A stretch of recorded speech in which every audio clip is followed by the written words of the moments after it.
Alléluia. Mais quelle fut ma réaction? Quand je dis, toutes choses concourent au bien de ceux qui aiment Dieu. Alléluia. On peut venir me dire que ton pasteur a dit ça sur toi. Ce sont des nominations de Dieu. Mais si tu n'es pas encore enseigné et que tu enlèves tes yeux de Dieu, tu vas te perdre. Oui. Alléluia. Et les yeux fixés sur Dieu. Ne me regarde pas. Regarde à Dieu. Alléluia. Combien de personnes, vous savez, l'apôtre Paul, notre Père spirituel, il me dit souvent, quand quelqu'un vient te dire quelque chose, vérifie quelles sont les intentions de cette personne. Est-ce que cette personne vient te dire ça pour te faire du bien ou pour te détruire? Parce que lorsque le diable avait dit que la vérité dans la bouche du diable est un mensonge, lorsqu'il vient te dire quelque chose, lorsque le diable vient te parler, c'est pour te détruire. C'est jamais pour te faire du bien. Alléluia. Et nous voyons que beaucoup de gens se détournent de Dieu à cause de ce qui se passe autour d'eux. Beaucoup de chrétiens se détournent de Dieu à cause de tout ce qu'ils voient. Alléluia. Ce que tu vois là, ce n'est pas la vérité. Ce que tu traverses, ce n'est pas ça ta vie. Ta destinée, c'est ce que Dieu, le plan parfait de Dieu. Alléluia. Nous avons vu que le diable ne pourra jamais utiliser le plan de Dieu pour te nuire. Jamais. Un enfant de Dieu, avant de rentrer dans le message, je vous dis que prenez toutes choses comme un enseignement de Dieu dans votre vie. Si ça te fait mal, la nouvelle que tu as apprise, ça veut dire que tu n'es pas mort, tu n'es pas né de nouveau. On a vu ça pendant le séminaire. Alors, ça veut dire que tu es quelqu'un qui est blessé. Quelqu'un de blessé doit d'abord guérir. Et quelqu'un qui est guéri, c'est quelqu'un qui ne ressent guéri en Christ, mais qui ne ressent plus rien. Alléluia. Amen. Si tu ressens encore quelque chose, ça veut dire que Dieu te montre qu'il y a encore le moi qui est vivant en toi. Amen. Il y a l'amour propre. Alléluia. L'ego. Tu es encore bien chané. C'est toi qui vas permettre même que ton pasteur te persécute. Alléluia. Amen. Pour que tu puisses être une femme, un homme spirituel. Amen. Alléluia. Amen. Nous allons prendre la parole de Dieu dans le livre. On va commencer dans l'Ancien Testament. Nous allons voir 3 histoires aujourd'hui. Alléluia. Dans l'Ancien Testament, nous allons commencer dans l'Ancien Testament avec Moïse. Alléluia. Nombre 21.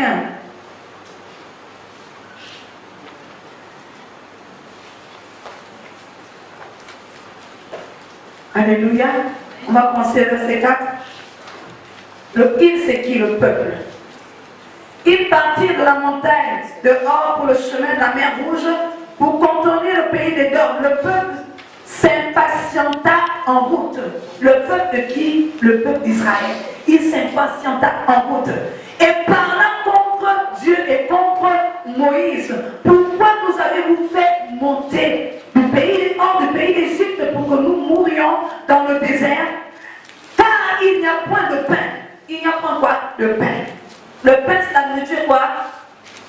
Charnelle. Alléluia. Hein? Nous avons vu que qu'est-ce qui se nourrit du pain? C'est la chair. Alléluia. C'est la chair qui demande le pain. Alléluia. Donc il dit à Moïse et à Dieu. Et il n'y a point d'eau. Et notre âme est dégoûtée de cette misérable nourriture. Donc le peuple de Dieu dit que ce que Dieu donne est misérable.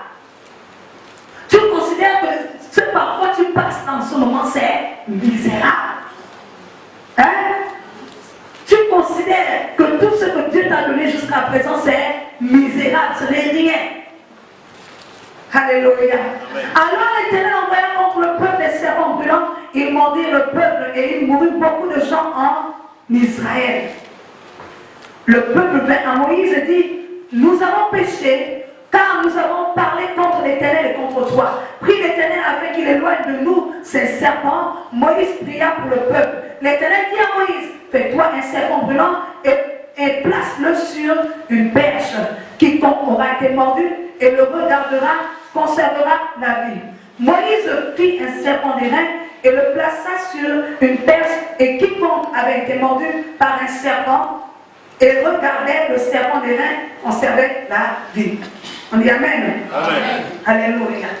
Nous voyons que le peuple, quand quelqu'un murmure, est-ce que quand quelqu'un murmure, il peut te regarder en face? Hein? Quelqu'un qui murmure ne peut pas te regarder en face. Donc le peuple n'avait plus les yeux fixés sur Dieu. Alléluia. Amen. Il ne regardait plus à Dieu. Il murmurait à cause de ce qu'il manquait dans leur vie. Il ne pouvait plus regarder à Dieu, il regardait le voisin, oh celle-là a eu une belle voiture, oh celle-là a eu un mari, celle-là a eu le travail, ou celui-là a eu la promotion. Il regardait à ce qui se passait en Égypte. La Bible déclare que l'Égypte, c'est le monde, n'est-ce pas? Alléluia. L'Égypte représente le monde. Donc, ces enfants d'Israël, ces chrétiens que nous sommes, on a les yeux fixés sur les bénédictions du monde. Hein? Alléluia. Comme je le disais la semaine-là, les chrétiens sont devenus des chrétiens cobras. Le serpent qui danse avec la musique là, c'est le cobra. Alléluia. Il fait comment? Il est tout comme ça. Alléluia. Les chrétiens sont devenus des chrétiens cobras à la recherche de tout ce qui se passe autour. À la recherche de ce qui se passe autour. Et quand tu cherches ce qui se passe autour, tu ne peux pas avoir le regard fixé sur quelque chose. Alléluia. Alléluia. La Bible déclare qu'ils ont commencé à murmurer. Donc ils ont commencé à détourner leur regard de Moïse. Ils ont commencé à détourner leur regard de Dieu. Alléluia. Ils ont commencé à murmurer parce qu'il manquait quelque chose. La chair réclamait quelque chose. Leur orgueil réclamait quelque chose. Le confort, le moi réclamait quelque chose. Alléluia. Qu'est-ce que le moi réclame en toi?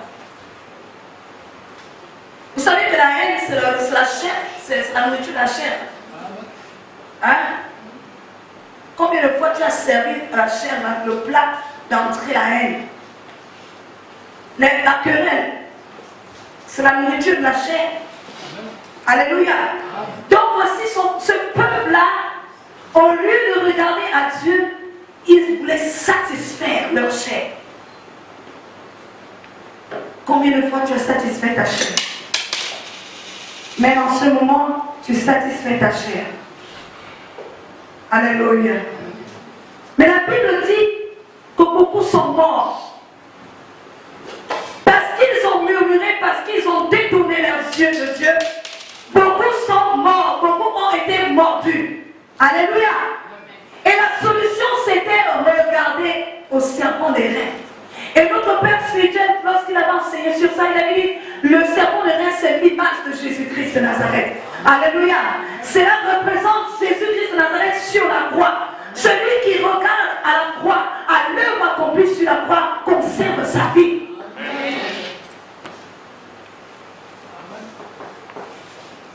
Si tu as détourné tes yeux de Dieu à cause des biens de ce monde, à cause du moi, à cause de la chair, bien-aimé, il est temps de poser à nouveau tes yeux sur la croix.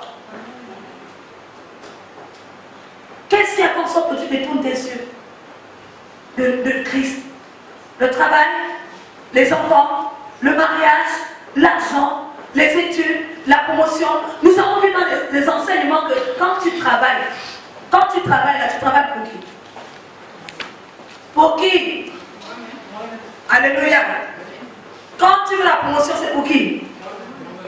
Donc parlez bien, parce qu'on dirait que c'est pour qui? Qui essaie déjà de lever le matin pour dire je cherche le travail pour Dieu? Qui a fait ça? Alléluia. Donc tout ce que tu gagnes, tout ce que tu veux, c'est pour satisfaire ton ego. Alléluia. Alléluia. Maintenant, qu'est-ce que tu fais pour satisfaire Dieu?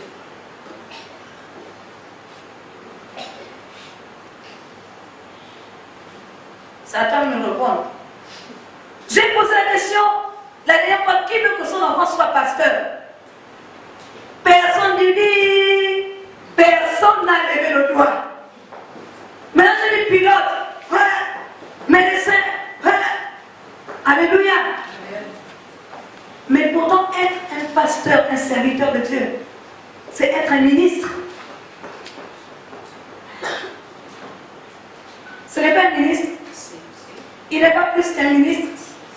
Donc, vous ne voulez pas que vos enfants soient des gens, des hommes qui possèdent une puissance au-dessus de la puissance terrestre. Alléluia. Amen. Vous voyez que l'église est calme. On dit, les pasteurs là, la façon que j'emmène le pasteur là, va mettre mon enfant comme ça, je n'accepte pas. Alléluia. Amen. La façon qu'on insulte les pasteurs, on va insulter mon enfant comme ça. Non, sinon je vais me battre le jour dans l'église. Alléluia. Amen. Donc nous voyons que le peuple de Dieu s'était détourné de Dieu, avait détourné le regard. Il était avec Dieu, mais il n'était pas avec Dieu. Alléluia.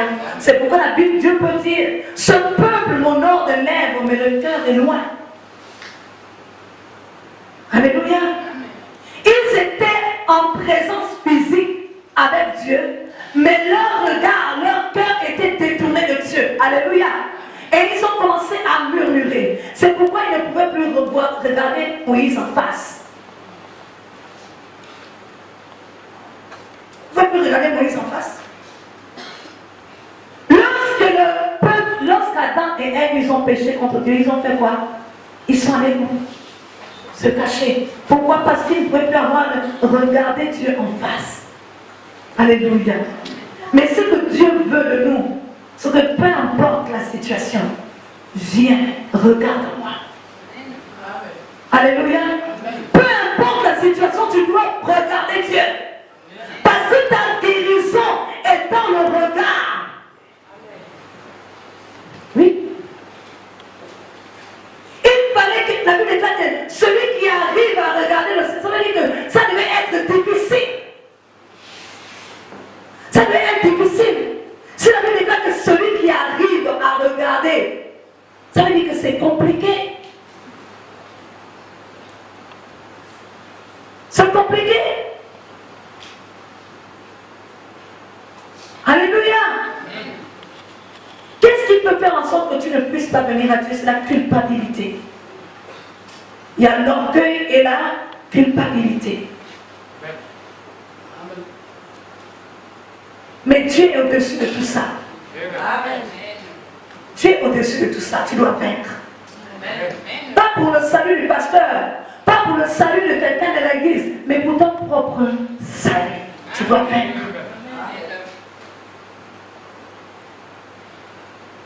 Lorsque les frères de Joseph ont vendu Joseph, alléluia, Joseph ne voulait même pas regarder ses frères.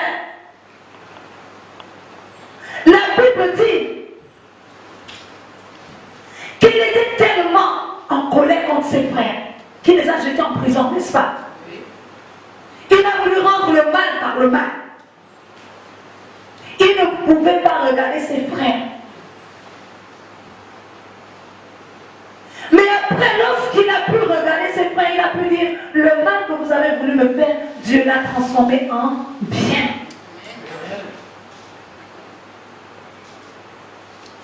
Nous lisons la parole de Dieu comme la parole de Dieu ne se lit pas comme un roman comme ça. Parce que notre Père spirituel, l'apôtre Paul Messie, nous dit, il n'y a rien qui soit nouveau. Ce que tu vis là, une autre personne n'a vécu ça. Et ce que nous vivons aujourd'hui, c'est dans la Bible, il y a quelqu'un dans la Bible qui a vécu la même histoire que tu vis aujourd'hui. Alors ouvre la Bible, cherche l'histoire et cherche à comprendre comment cette personne a fait pour s'en sortir. Si la fin de l'histoire, c'est que la tête de la personne a été coupée, tu dis, ah, donc je ne veux pas faire comme cette personne. Alléluia. Amen. La Bible dit, celui qui va regarder, bien-aimé, arrive à regarder la parole de Dieu en face. Alléluia. Amen. Vous savez, on choisit souvent les paroles, même moi je fais souvent ça. Je faisais ça. Alléluia. Quand je lis la parole, je couvre comme ça. Répands-toi. Voici Dieu est sur le point de... Non, pas ça. Donc il faut lire. Quand tu te parles, même si c'est dur, regarde la parole en face. La parole qui te demande de changer de corps, de cœur, de comportement. Il faut la regarder en face. C'est alors que tu seras guéri. Amen. Si tu dis non, tu cherches ces paroles qui te caressent, oh, tu seras béni. Mais la parole te dit que ton cœur est mauvais. Hein? La parole qui te dit que pardonne à ton frère. Si tu ne pardonnes pas à ton frère, moi je ne vais pas te pardonner. Ça, tu passes vite sur ça. Beaucoup de chrétiens ne comprennent pas cette parole-là. Alléluia. Si tu ne me pardonnes pas, moi qui suis ton frère, tu auras Dieu devant toi. Alléluia. Est-ce que tu comprends ça? Dieu ne va pas te pardonner le fait que tu ne puisses pas me pardonner. Parce que le manque de pardon, c'est un démon. Et tu ne me pardonnes pas parce que je viens te demander pardon. Tu me pardonnes parce que Dieu te demande de me pardonner. Et lorsque Christ, je te le dis, lorsque Christ était sur la croix, qui est venu lui demander pardon? Toi, tu es venu demander pardon. Tout ce que tu as fait dans ta vie. Tu es parti à Jérusalem, tu es allé à Golgotha, là, tu es parti te mettre là pour donner pardon. Alléluia. Amen. Mais pourtant, sur la croix, avec cette douleur, il a dit, Père, pardonne-leur. Personne n'a demandé pardon à Christ. Mais il nous a pardonné. Parce que ça ne dépendait pas du fait que tu viens demander pardon. Ça dépendait du fait qu'il obéissait à son Père. Amen. Si tu n'obéis pas à ce que Dieu te dit de pardonner, tu obéis à qui? Parce qu'il y a deux camps. Il n'y a pas de neutre. Si tu n'obéis pas à Dieu, tu obéis à Satan. Il n'y a pas de neutre. Si tu arrives à... Tu ne pardonnes pas parce que ça te fait du bien. Hein? Ça, parce que ça fait mal. Quand tu vas pardonner à quelqu'un, ça fait mal. Mais tu pardonnes parce que ton Père qui est dans les cieux te le demande. Alléluia. Si tu as les yeux fixés sur ton Père qui est dans les cieux, tu feras ce qu'il te dira. Tu ne vas pas regarder à ce qui se passe autour de toi, ce qu'on fait autour de toi. Alléluia. La révérende Rosine Messi m'a dit une fois, elle m'a dit, ah, bergère, je bénis Dieu que tu aies un cœur comme un enfant. Alléluia. Elle dit, je bénis Dieu que tu aies un cœur comme un enfant. Parce que moi, je ne sais pas garder. Je ne sais pas garder. À un moment donné, je veux me mettre en colère, mais je ne sais pas. Dieu me dit, tu n'es pas comme ça. Je ne sais pas garder. Je peux entendre même que tu m'as insulté, j'entends comment tu m'insultes. Mais demain là, un an grâce. Je ne raconte pas des choses pour raconter. Je ne sais pas.